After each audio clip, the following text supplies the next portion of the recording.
Want to close that, please?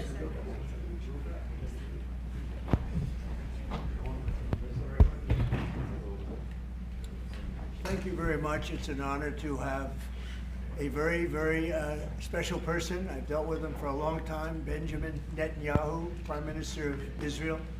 And we had lunch together, we had meetings together, along with his very capable staff. And I think we've come up to some pretty good solutions and conclusions. And we'll be working a little bit after this, and then I assume you're going back home. Yes, sir. This is a quick stop, in and out. But we appreciate you being here, and we are a friend of Israel, as you know. I would say that I'm by far the best president that Israel has ever even thought of seeing. And it's an honor to be so, and to be so thought of. And many friends in Israel, they are not in an easy area. It doesn't go easy, but we are helping them. And likewise, they've been helping us very much. And so we'll see how it all works out. But we had great discussions today, I think, on the obvious subject of Iran, and also the less obvious subject with respect to Israel, and that's trade. And I think the Prime Minister is going to tell you a little bit about trade and what they're doing for the United States. So I want to thank you all for being here. Thank you very much. And thank you. Benjamin, thank you very much. Thank you, Mr. President. Thank you, Don. Thank you. Mr. President, I want to first thank you for inviting me again to the White House. You've been a remarkable friend of the State of Israel. You stand by us. You're standing with us. You are a great, great champion of our lives. And you actually do the things that you say you do. And I think that people respect that enormously. I certainly do, and the people of Israel do. And I think the Jewish people do as well. We just saw your representative in the Department of Justice fighting anti-Semitism, standing up for Israel in international forums. I just want you to know from the heart, it's deeply, deeply appreciated. As you said, we had the opportunity to talk today about many subjects. First, if I can mention tariffs, it's a subject of some interest today. I can tell you that I said to the President a very simple thing. We will eliminate the trade deficit with the United States. We intend to do it very quickly. We think it's the right thing to do. And we're going to also eliminate trade barriers, a variety of trade barriers that have been put up unnecessarily. And I think Israel can serve as a model for many countries who ought to do the same. I recognize the position of the United States. It says, you know, we're allowing other countries to put tariffs on us, but we don't put tariffs on them. And you know, I'm a free trade champion, and free trade has to be fair trade. And I think that's basically the position that you've put forward, Mr. President. We are going to eliminate the tariffs, and rapidly. I had the opportunity to speak to Secretary Lutnick yesterday. We talked about how we could effect this quickly, and I hope to bring the solution very quickly. We're not talking about intentions. We're not talking about you know, just words. We're talking about results. And those results are going to come back. That's the first. Thank you very much. It's very nice. Thank you. Thank you. Mr. President, what about the hostages here? Well, What about the hostages? Let him I finish. didn't finish. Okay. I'm going to begin. We spoke about not only the hostages, but about Gaza. The hostages obviously is a human story of just unbearable agony. I speak to the families. I spoke to them yesterday. Spoke to another one when I was in Hungary before I came here. I speak to them every day. They're in agony. The hostages are in agony, and we want to get them all out. Steve Witkoff was President Trump's very able representative, helped us get a deal that got 25 out. We're working now on another deal that we hope will succeed. And we're committed to getting all the hostages out, but also eliminating the evil tyranny of Hamas in Gaza, and enabling the people of Gaza to freely make a choice to go wherever they want. I mean, they should have that choice. And the President put forward a vision, a bold vision, which we discussed as well, including the countries that might be amenable and are amenable to accepting Palestinians of their free choice if they choose to go there. And I think that's the second thing that we discussed. but the hostages came right on top. We also discussed the situation in Syria. We've had neighborly relations with Turkey that have deteriorated, and we don't want to see Syria being used by anyone, including Turkey, as a base for attack in Israel. Turkey is a country that has a great relationship with the United States. The president has a relationship with the leader of Turkey. We discussed how we can avoid this conflict in a variety of ways, and I think we can't have a better interlocutor than the President of the United States for this purpose. And of course, we also discussed Iran. Look, we're both united in the goal that Iran does not ever get nuclear weapons. If it could be done diplomatically in a full way, the way it was done in Libya, I think that would be a good thing. But whatever happens, we have to make sure that Iran does not have nuclear weapons. That's the end of my speech. Mr. President, We're having direct talks with, wait. We're having direct talks with Iran, and they've started. It'll go on Saturday. We have a very big meeting, and we'll see what can happen. And I think everybody agrees that doing a deal would be preferable to doing the obvious. And the obvious is not something that I want to be involved with, or frankly, that Israel wants to be involved with if they can avoid it. So we're going to see if we can avoid it. But it's getting to be very dangerous territory. And hopefully those talks will be successful. And I think it would be in Iran's best interest if they are successful. We hope that's going to happen. And we had just a lot of good talks on a lot of things. I appreciate very much what you said about the tariffs. We've been ripped off and taken advantage of by many countries over the years, and can't do it anymore. Just can't do it anymore. Can't be the stupid people anymore. And it's all because of the people that sat in the seat right here. Not your seat, but this seat. They allowed things to happen to our country that they shouldn't have allowed to happen on trade and other things, many other things. I mean, look at what's happened with our last president, where he allowed millions of people to come into our country with an open border. Who would want an open border? How stupid was that? But he allowed millions and millions of people, and of the millions, and I think it was 21 million people, but let's say 3 of them were serious criminals, serious murderers and drug dealers and gang members and people from jails. All the jails emptied out right into our country, right along the open border on Mexico, generally the Mexico. They came in from Canada too, by the way, a lot. But generally speaking, on the southern border. And what a shame it is that we are now working very hard to get them out, get the criminals out, get the murderers out, the drug dealers, the mentally insane, get them out. They dropped the mentally insane in our country too. And this was all done by the Biden administration. It's a disgrace that we have to work so hard. And then we have judges that try and protect these people, but they didn't protect us when the people were being let in. But to get them out is never easy with these people. So I think we're doing a great job. The border is the best it's ever been.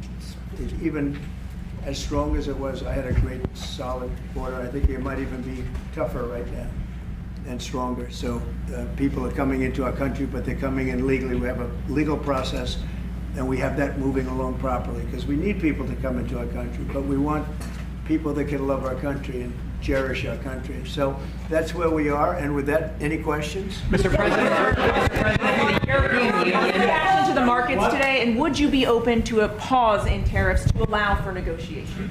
Well, we're not looking at that. We have many, many countries that are coming to negotiate deals with us, and they're going to be fair deals. And in certain cases, they're going to be paying substantial tariffs.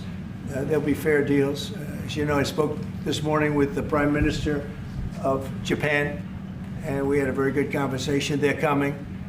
And I said, one thing, you're going to have to open up your country, because we sold no cars, like 0 cars in Japan, and they sold millions of cars into our country. They don't really take our agriculture, a little bit of it just to keep us slightly happy, but they don't take what they're supposed to be taking. So we have a great relationship with Japan. We're going to keep it that way, but they're coming in to meet, and other countries are coming in. With China, as you know, against my statement, they put a 34% tariff on above what their ridiculous tariffs were already. And I said, if that tariff isn't removed by tomorrow at 12 o'clock, we're putting a 50% tariff on above the tariffs that we put on. So they've gone for years. They've become a rich country because of people, again, that were in the White House that allowed this to happen. Hundreds of billions of dollars a year they'd make on us on trade, and it shouldn't be that way. And I have a great relationship with President Xi. I hope it's going to stay that way. I have great respect for China, but they can't do this with just, we're going to have one shot at this, and no other president's going to do this, what I'm doing. And I'll tell you what, it's an honor to do it because we have been just destroyed, what they've done to our system. You know, we have $36 trillion of debt for a reason. And the reason is that people allowed it to get that way. So we'll be talking to China. We'll be talking to a lot of different countries. And I think, you know, if we can make a really fair deal and a good deal for the United States, not a good deal for others. This is America first. It's now America first. And we didn't put America first. We put America last. The people that were in the Oval Office put America last, and we're not going to stand for it. Yeah. Mr. President, who's going to represent the U.S. in the talks with Iran? Two questions. Do you expect any of these deals to be made before April 9th? And secondly, there have been some mixed messages from your administration. You're talking about negotiations, and yet others in your administration are saying that these tariffs are actually permanent. What is the action? Well, it could be. They can both be true. There can be permanent tariffs, and there can also be negotiations because there are things that we need beyond tariffs. We need open borders. You know, we almost had a deal with China where we're going to open up China. It was almost done. Some of you remember it during my first term, and it was very disappointing. We ended up making a great deal. $50 billion worth of product was sold. $50 billion. You'd like that in Israel. And I made that deal, but it wasn't the deal that I wanted. It was the deal that I wanted was that plus they were going to open up China so that our companies could go into China and compete with other countries and China for the, you know, for a large number of people. And at the very end, that deal was terminated, and we went to a piece of the deal. And there are a lot of things outside of tariffs, but tariffs are very important. But there are a lot of things like opening up countries that were totally closed. China's essentially a closed country. In fact, it is a closed country. And what they do is they charge tariffs so that if you sell cars or if you sell anything, nobody's going to buy it because the price is out of control. But that's true with a lot of other countries also. So we're going to get fair deals and good deals with every country. And if we don't, we're going to have nothing to do with them. They're not going to be allowed to participate in the United States. Mr.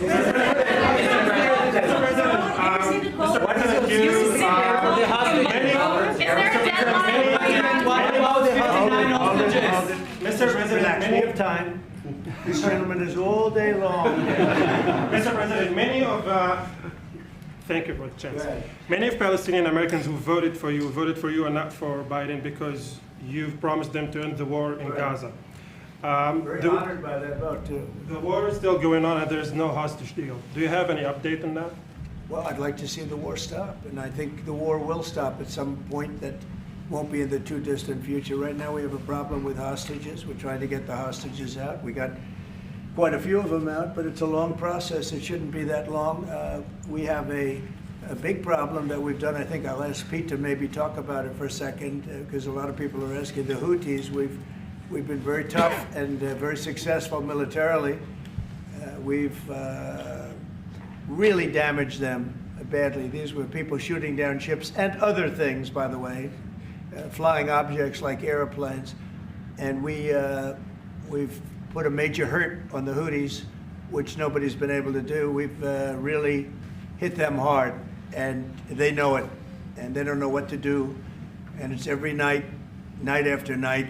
And we've gotten many of their leaders and their experts. They're experts on missiles. I mean, they actually make missiles. Nobody thought that, but they make missiles. They're highly sophisticated, and they're very tough, but they've been very badly damaged. Nobody else was able to do that but us. Pete, you want to discuss that, please? Yes, sir.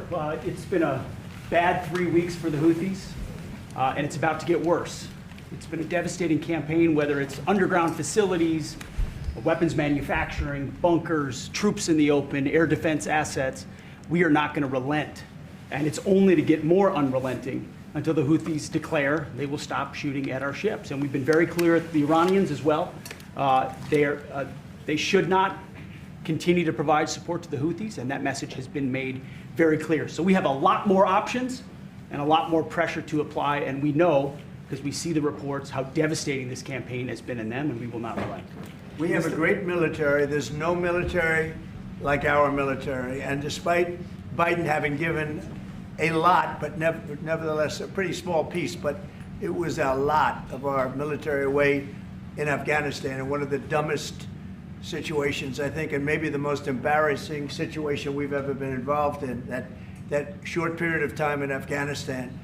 What a disgrace that was, but left a lot of our military behind, left you see them in their annual parades where they're parading trucks that are armor-plated and different things that they can't, but it's many billions of dollars we left behind.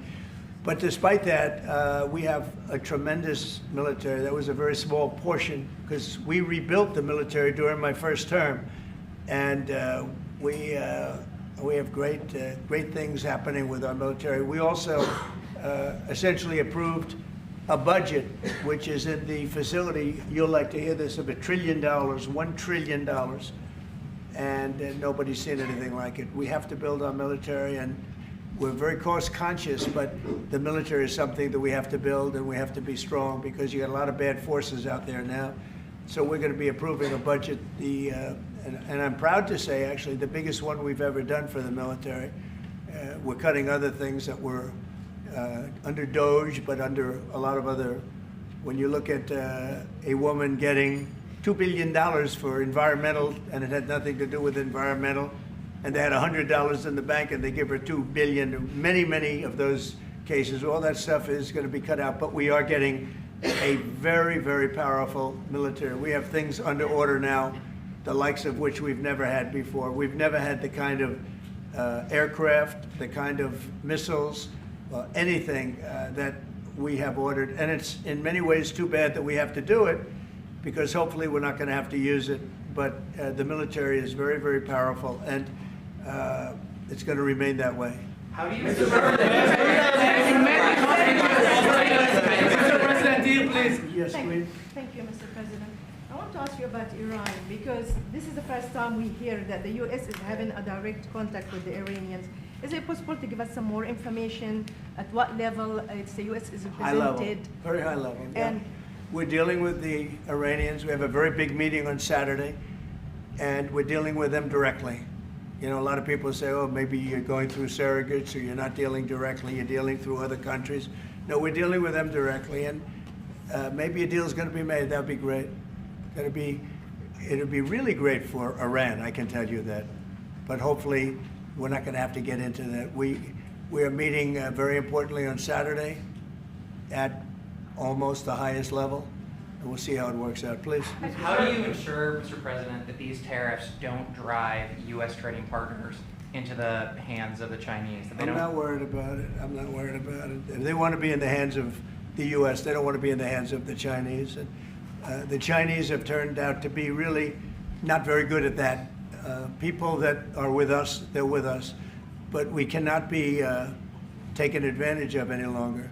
I used to watch these deals for years. I've been talking about it for years. You know, I've been talking about it for 35 years, how our country is being ripped off. I mean, 30 years ago it was Japan, then it was something else, then it was another group, then it was China. China's doing the best job of it, frankly. And it's just not going to happen, not going to happen. Mr. President, you've said it the EU has said that they have offered 0 for 0 tariffs on cars and industrial goods. Is that not enough? Well, the EU, no, it's not. The EU has been very tough over the years. I always say it was formed to really do damage to the United States in trade. That's the reason it was formed. It was formed with all of the countries from Europe, I guess most of them, not all of them, but most of them. And they formed together to create a little bit of a monopoly situation to create a unified force against the United States for trade. So they have NATO, which is largely the same countries, and they took advantage of us dollar-wise and militarily until I got there. You know, I was able to get $600 billion from NATO, where they paid NATO because most of these nations weren't even paying. We were paying for NATO, so we're paying them to guard them militarily, and they're screwing us on trade. So that's not a good combination. So now it's really turned around. It's the opposite, and the European Union's been very bad to us.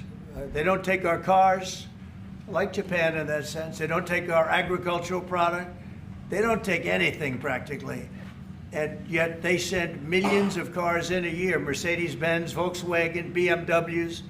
They're sending millions and millions of cars into the U.S., but we don't have a car that's been sold to the European Union or other places, but let's go for the European Union. And it's not going to be that way. It's got to be fair and reciprocal. It's got to be fair. It's not fair.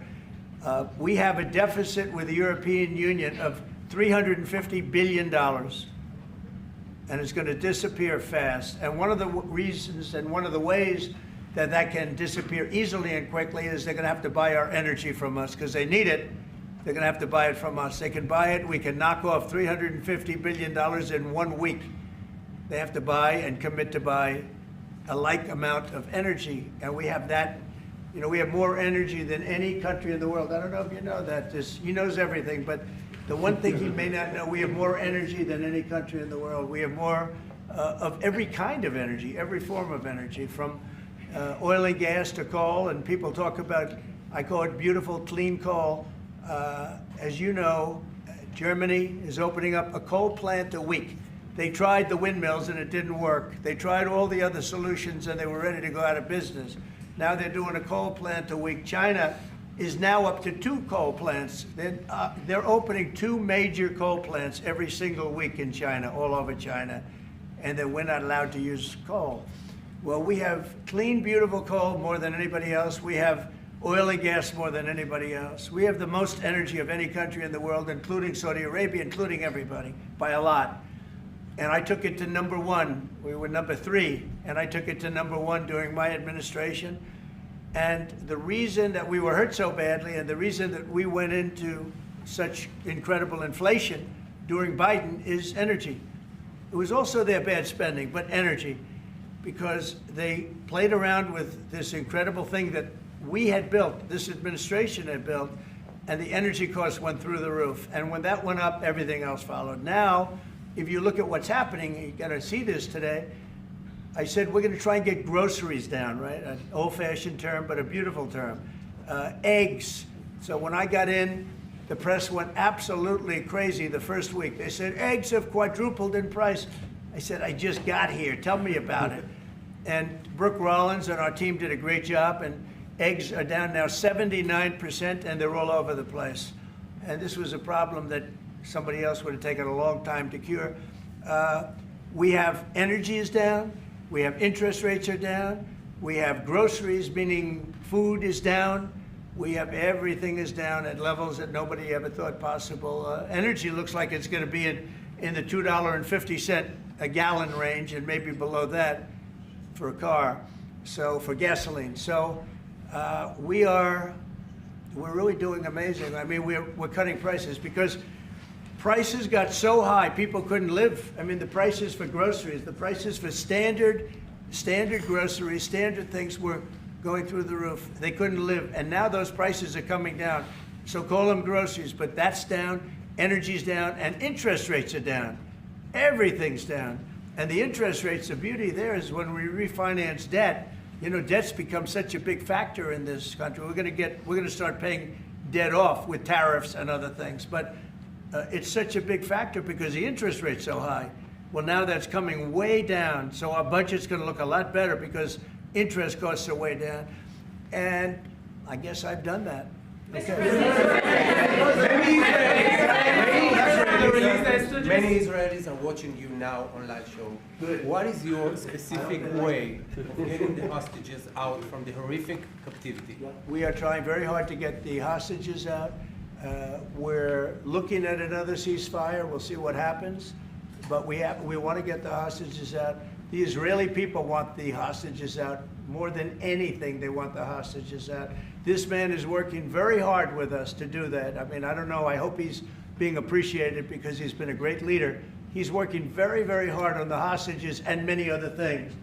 And there are plenty of things you have to work on. It's a tough place in the world. I have a good partner. Yeah, you do have a good partner, and so do we. We're working very hard on the hostages.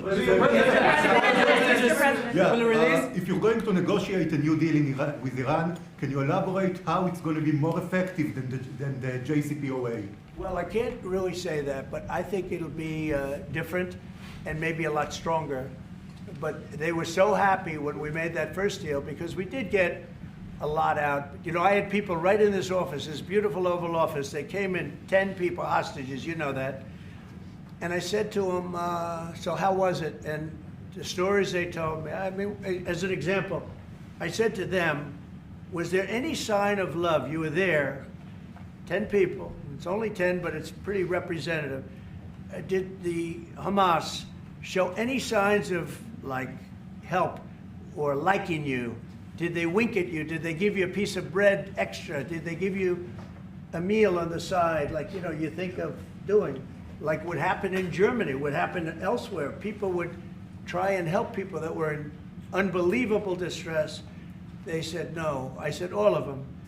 I said, did they ever wink at you like, you'll be okay? You're going to be okay? No, they didn't do that. They'd slap us. The hatred is unbelievable. And the lives, you know, they lived in a pipe, not really a tunnel, it was a pipe. And they always thought they were suffocating, they were going to suffocate. And then they'd open up the pipe, and it was like 3.5 feet high. This isn't, you know, we hear tunnels bad, but pipes are worse. And the stories I heard were incredible. But I just said, was there any sign of potential love or affection? And there were none whatsoever. It was amazing to me. There was nothing like, here, take this, it's a little extra meal or something. They lived like hell. I don't know. They seemed to be, they were amazing to me because they seemed to be pretty normal. They weren't scarred, but I guarantee underneath they have to be scarred. And one was there for 356 days. Another was there for about 180 days, you know, a long time. These are people that have been really, really horribly treated. I've never seen anything like it, actually. I was very surprised to hear the answer. Thank you, Mr. President. Are there 2 or 3 countries that are on your list that you feel are farther along in getting their tariffs lowered? I think there are many that want to get rid of tariffs right now. European Union, I mean, as badly as they've treated us, they've brought their car tariffs essentially off. I guess they brought it down to 2.5, and I hear maybe to nothing.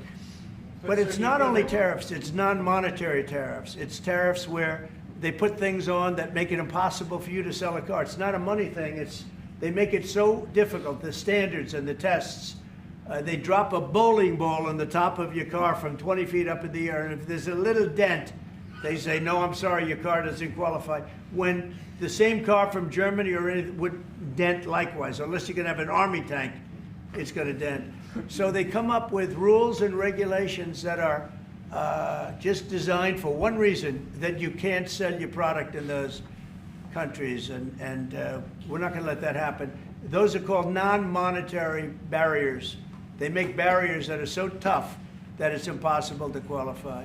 So tariffs are a big part of it, but there's another big part of it, and that's barriers. They also do something else. They manipulate their currency, and they drive it down. They want to have low currencies, you know. It sounds better to have a high currency, a strong dollar or whatever, but they bring their currency down, and when it competes with our currency, it's very hard to sell a tractor. It's very hard to sell product because their currency is low and ours is much higher relatively. And so it makes it very hard. I speak to a lot of companies that do business, tractor companies, and they say it's so hard to sell because what they've done is they've lowered the yen or they've lowered the yuan or they've lowered their currency so that it's very hard to compete. We don't want that either. So we have a lot of things that we're talking about, but we're going to fix it properly, and it's going to be fair to everybody.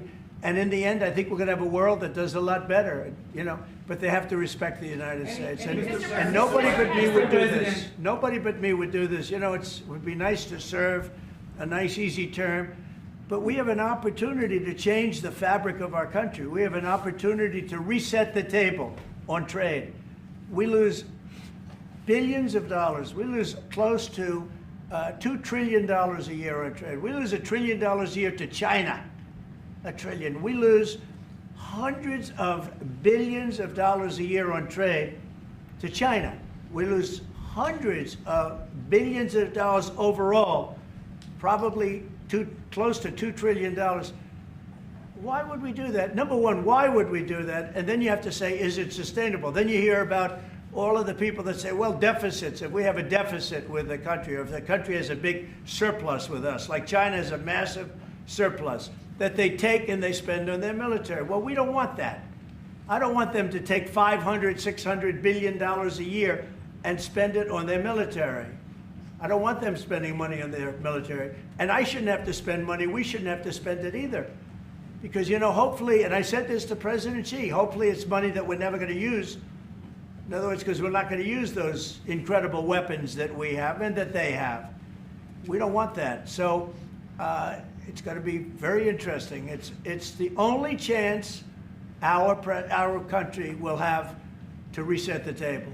Because no other president would be willing to do what I'm doing or to even go through it. Now, I don't mind going through it because I see a beautiful picture at the end.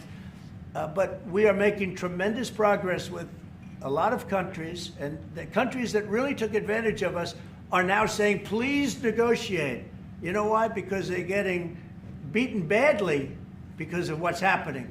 They're getting beaten badly. They're being devalued as countries. But it's the only chance we're going to have to reset the table on trade. And when we do, we're going to come out unbelievably well. We're going to have a strong country economically again. And we're going to have those factories that are empty all over the United States.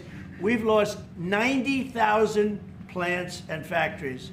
Think of this, 90,000, you wouldn't think it's possible. 90,000 plants and factories since NAFTA, which was, by the way, the worst trade deal ever developed, ever had by any country anywhere, NAFTA. And I terminated NAFTA. Everybody said it would be impossible. And I terminated it through Congress. We terminated it. You had to get it through Congress.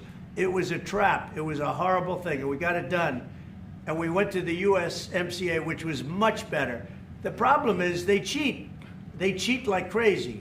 Canada cheats, Mexico cheats, just one of those things. But we are resetting a table, and we're going to have great trade, and we're going to have a very strong country. Our country is going to be at a level that has maybe never been, or maybe, you know, our country was the strongest, believe it or not, from 1870 to 1913. You know why? It was all tariff-based. We had no income tax. Then in 1913, some genius came up with the idea of let's charge the people of our country, not foreign countries that are ripping off our country. And the country was never that kind of wealth. We had so much wealth, we didn't know what to do with our money. We had meetings, we had committees, and these committees worked tirelessly to study one subject. We have so much money. What are we going to do with it? Who are we going to give it to? And I hope we're going to be in that position again. Mr. President, do you plan to reduce the tariffs that your government put on Israeli goods, 17%? On where? On Israeli goods, the 17%. Do you plan Well, to we're reduce talking about a whole new trade. Maybe not. Maybe not. Don't forget, we help Israel a lot. You know, we give Israel $4 billion a year. That's a lot. Congratulations, by the way. That's pretty good. But we give Israel billions of dollars a year. Billions. It's one of the highest of, and we give a lot of countries money. You wouldn't believe if I said we give Afghanistan a lot of money, do you? Because that was a Biden deal, another Biden deal. Not only did he embarrass us with that, but they give them billions of dollars, Afghanistan, right? So, but no, we take good care of our friends, and we don't take care of our enemies. We're not taking care of our enemies anymore, but we do take care of our friends. Mr. Berman from the Times of Israel. The IDF is fighting again in the Gaza Strip. I myself might be called up in a month. Do you think that's the way to pressure Hamas to get to a deal? And do you think blocking humanitarian aid is also an effective pressure tactic? Well, you know how I feel about the Gaza Strip. I think it's an incredible piece of important real estate, and I think it's something that we would be involved in, but you know, having a peace force like the United States there, controlling and owning the Gaza Strip would be a good thing. Because right now, all it is for years and years, all I hear about is killing and Hamas and problems. And if you take the people, the Palestinians, and move them around to different countries, and you have plenty of countries that will do that, and you really have a freedom zone. You call it the freedom zone, a free zone, a zone where people aren't going to be killed every day. That's a hell of a place. It's a, you know what I call it, a great location that nobody wants to live in, because they really don't. And when they have good living, real living, where Hamas and all of the problems they have, the level of death on the Gaza Strip is just incredible. And I've said it. I don't understand why Israel ever gave it up. Israel owned it. It wasn't this man, so I can say it. He wouldn't have given it up. I know him very well. There's no way.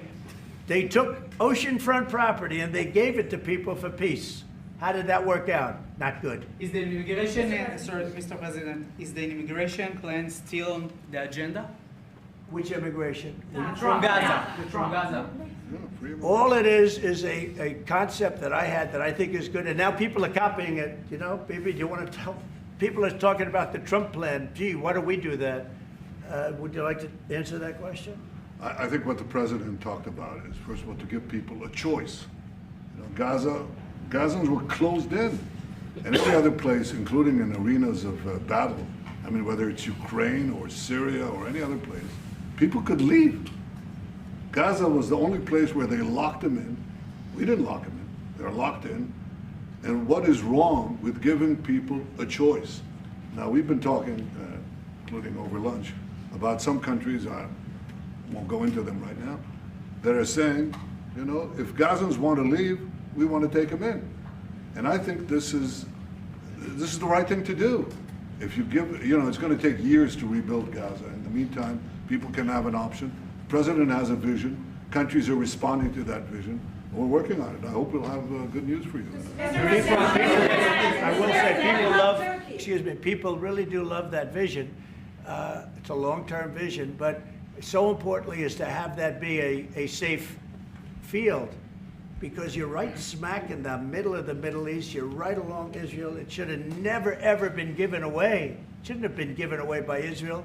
I don't know why they did it. I mean, I do know why, because they were promised peace, but that didn't work out too well, because it's one of the most dangerous pieces of land anywhere in the world. Gaza is one of the most dangerous places in the world. So they gave it away for a good intention, and it didn't work out that way. And a lot of people like my concept, but you know, there are other concepts that I like too. And there are some concepts I don't like. You know what I don't like? The way it is now. Because right now it's a dangerous death trap, Gaza. Yeah. Thank you, sir. Can you talk a little bit about your potential meeting with Vladimir Putin? Do you still plan to meet with him? Could that happen in Saudi Arabia? And maybe you could elaborate as well a little bit on not providing tariffs on Russia, sir. So the reason we're not talking about tariffs with Russia is because we're not doing business essentially with Russia, because they're in a war. And I'm not happy about what's going on with the bombing, because they're bombing like crazy right now. They're bombing. I don't know what's happening there. That's not a good situation. So we're meeting with Russia. We're meeting with Ukraine. And we're getting sort of close. But I'm not happy with all the bombing that's going on the last week or so. Horrible. It's a horrible thing. It's a horrible thing. Can countries negotiate to get below 10%? In terms of tariffs? In terms of tariffs, yes. Look, we've been ripped off and taken advantage of for 40, 50, 60 years. And the reason we got ripped off and the way they did it was tariffs. They would charge tariffs, massive numbers of dollars. And when you look at China, when I took over, it was at $507 billion they were making. I call it making. A lot of people say, oh, it doesn't mean anything. Having a surplus means a lot, in my opinion. It's almost like a profit or loss statement. And when I took over, it was $507 billion that China was, this is originally, first term. And we were very, very tough on them because they were taking that money and they were building a military with it. Then when Biden came in, he let them get away with murder. He had no idea. I'll tell you what, that man had no idea what was happening, whether it was the border or China or anything else. He had no idea what was going on. And they went wild. China went wild. And the money they make is ridiculous, okay? It's just not going to happen. And hopefully we'll get along with China. If we do, that's great. And if we don't, that's okay too. But we can't let that continue because that's an abuse. They abused the poor people that sat in this seat. That poor Biden, he was abused by them. They took advantage of him. And I'm surprised, you know, they have smart people. They were radical left lunatics, but they're smart. I'm surprised they'd allow that to take, you know, to happen. But we are going to bring great trade, and we're going to be fair to other countries. And I will say this, virtually every country wants to negotiate. If I didn't do what I did over the last couple of weeks, you wouldn't have anybody wants to negotiate. We would have gone to these countries, you want to talk? And they were, well, we don't want to talk. Now they're coming to us. They're offering things like even Bibi, and this is unrelated because it's a different kind of a relationship, but he started off our conversation today that he's cutting all of the tariffs, he's cutting everything, he's going to get down to a free base, he's going to do things that, in all fairness, other countries, if they said that, would have never even thought about doing it. Now they're offering things to us that we would have never even thought of asking them for because they're experiencing a lot of hurt. And the hurt is that they've taken advantage of us and we finally fought back. Tariffs will make this country very rich. We're rich anyway, but we're rich in a certain way. We have $36 trillion in debt. I want to get rid of it. And we can do it quickly with proper deals. So when countries don't allow us to sell our product, but we allow them to sell their product, when they charge us massive amounts of money for the privilege of going into their country, those days are over. Okay. Yeah, go ahead. Me? Sir? Me? Yeah. Thank you, Mr. President. On Iran, two questions, please. First, if you can give us more details about where the meeting on Saturday is going to take place. I can't tell you that. I can just tell you there's a major meeting going on between us and Iran, and that'll take place on Saturday, and it's at top level. And the second question about this. A lot of people think that those talks are not going to lead anywhere because the Iranians will never give up. Sure. I think that's a possibility too. If diplomacy fails, is the United States, under your leadership, ready to take military action to destroy the Iranian nuclear program and remove this threat? I think if the talks aren't successful with Iran, I think Iran is going to be in great danger. And I hate to say it, great danger, because they can't have a nuclear weapon. So is that a yes? You know, it's not a complicated formula. Iran cannot have a nuclear weapon. That's all there is. So Can't have it. Right now we have countries that have nuclear power that shouldn't have it, but I'm sure we'll be able to negotiate out of that too as part of this later on down the line. But Iran cannot have a nuclear weapon.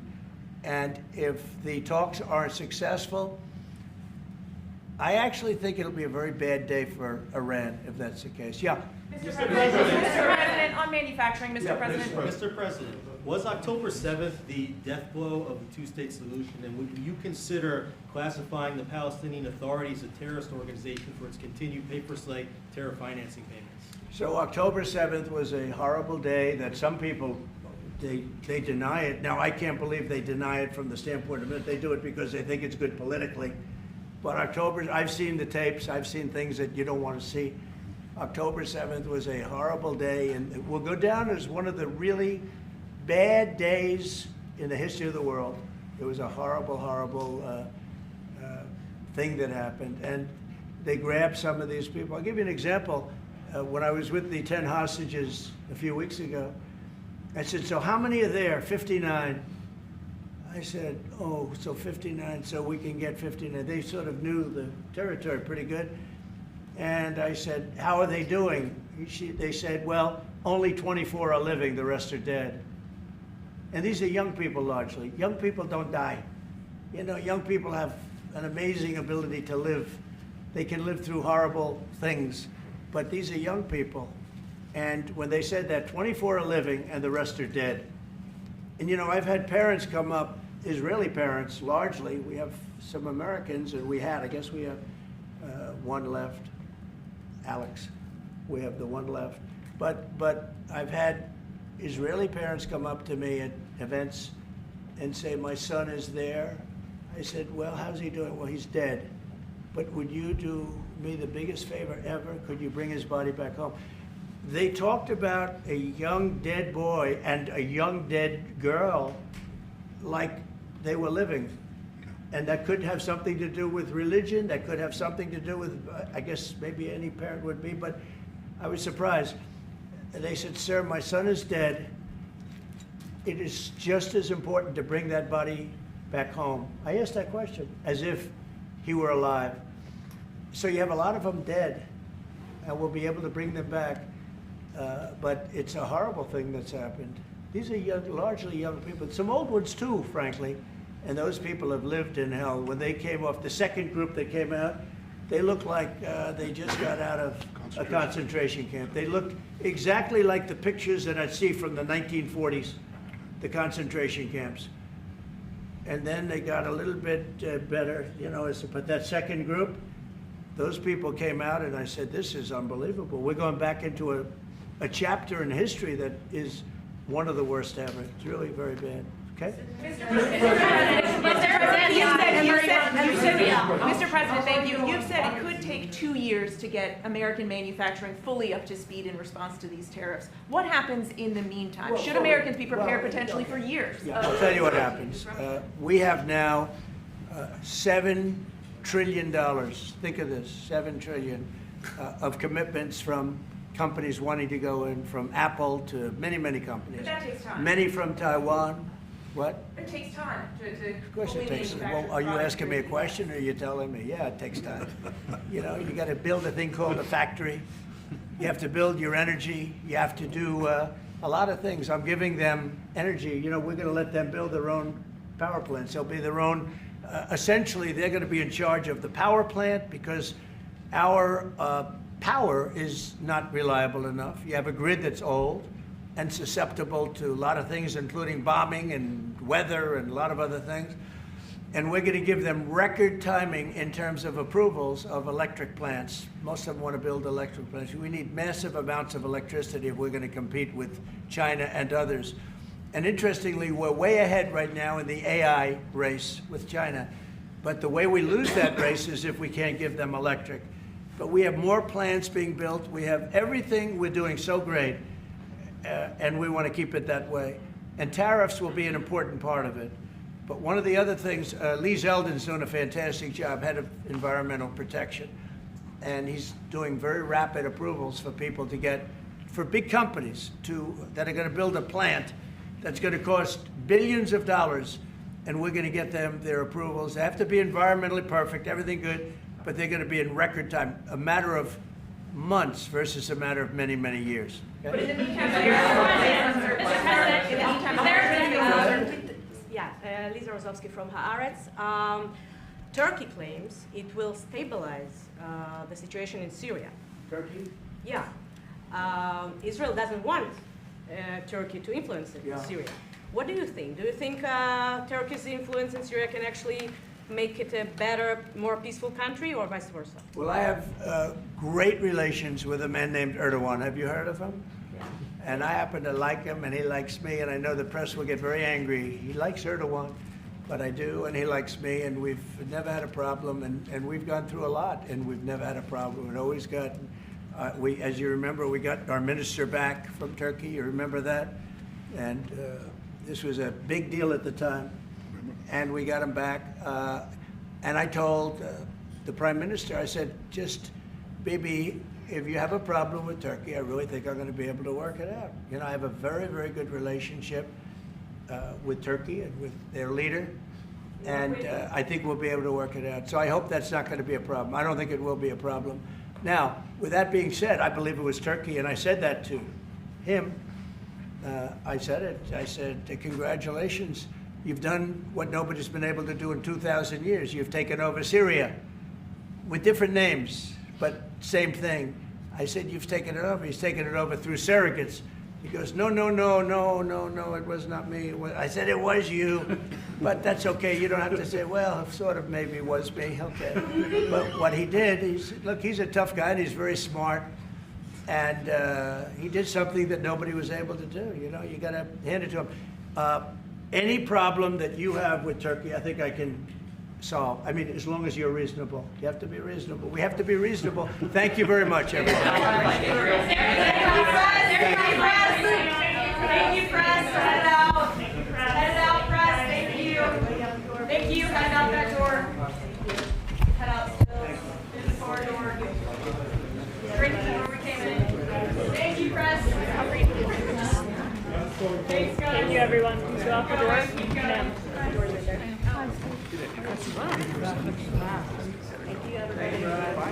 See you. I tried to get a question in. Have a good day. Thanks, guys. Keep going. Keep going. Thank you.